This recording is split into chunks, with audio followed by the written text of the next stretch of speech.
especially with him and players like him. So, yeah, it's just about getting back in the gym and keeping our confidence up and keep working. Welcome into the 4th episode of the Havoc Show. I am one of your hosts, Sam Wolf, joined by my esteemed colleague, Arrick Wilson. As I say, let's get straight into the show with our usual recap. We saw, in my opinion, a very weird slate of VCU basketball with the Rams dropping weird games and winning crucial ones. In the past 2 weeks, VCU saw St. Bonaventure, Davidson, and St. Louis, and of course, the Dayton Flyers, going 2-2 in the process. Of course, dropping the games to the Bonnies and the Dayton Flyers. Before we focus on the good, Arrick, what do you think the Rams did wrong in the games that they lost? Well, Sam, to start out, the Rams, it was free throws. Free throw shooting around 50% in both of those games that we did lose. It's 3 points. Rams should also always lock in and get those 3 points. Also, Sam, overall shooting was pretty rough for VCU. One key note, shooting just 12% from downtown against St. Bonaventure. In this conference, the Rams just have to nail those shots, Sam. Well, Arrick, I think the issues are strange because in stretches we've seen some brilliant and thoughtful basketball. But when they seem to lose momentum, they just hand the ball off and hope whoever's hot will win them the game. For example, at the beginning of that Dayton game, the Rams were moving the ball brilliantly, but as soon as they let Dayton back into the game, it was straight to hero ball. Also, another quick thing to look out for is errors on defensive switches leading to open threes, just bad rotations. Coach Rhodes spoke about the defensive issues just a couple nights ago in the presser. Check it out. Play against a team that got confidence in the first half because of our lack of defense. They got confidence going throughout the game. So just a disappointing game, but credit to Dayton. They came in here and they played better basketball than us for 40 minutes. Now that we've been some negative Nancy's about the past games, what are some positives you've seen from these past games, Arrick?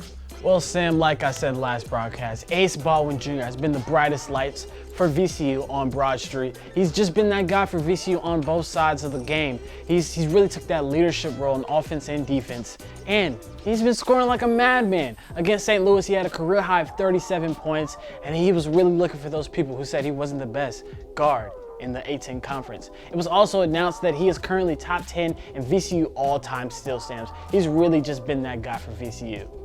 Yeah, like I said earlier, we have seen some encouraging stretches of basketball, particularly early in games where the team is moving the ball well. If they can fix some minor details, the team should be considered a real force. There's a lot of talent on this team, and it shows when the team is playing well, smart and well thought out basketball instead of hero ball, one-on-one kind of game. But Arrick, before we get into the preview, let's take a look into the standings as of February 10th in the A-10. The day we record the show, VCU had just lost to Dayton and is back to battling the Billikens of St. Louis for sole possession of the #1 spot in the Atlantic 10, along with Dayton and Fordham not being too far behind. With this close of a race, VCU has to be nothing short of excellent to close out conference play and come away with a regular season title. Arrick, give me a breather and tell me about the matchups for the next 2 weeks. Well, Sam, the Rams have a winnable game against Rhode Island on the 15th, and then the Rams face Fordham. Like you said, they've had a resurgence this last year. They're currently 4th in the conference. It's senior day for VCU, so I think the Rams of VCU will come out with the win. And then the Rams have a short trip to St. Joseph's where they face a 12-12 team, and they should take that win also. Then the Broad Street Bullies come right back to Richmond, and they have a homestand where they play rival University of Richmond in a whiteout game, and St. Louis 3 games later. Sam, all games are must win for VCU, especially if the Black and Gold want a nice spot in the tournament. Yeah, the Rams are heading into a stretch they're expected to clear through. However, Fordham has been very sad. Like I said, Fordham has been very good so far this season, mostly getting wins off the bottom feeders, however, in the conference. However, the Rams of Fordham have gotten a win over Dayton, so the Fordham Rams could make it interesting when they come to the Stew next week. Arrick, there's a lot of really good teams in the conference.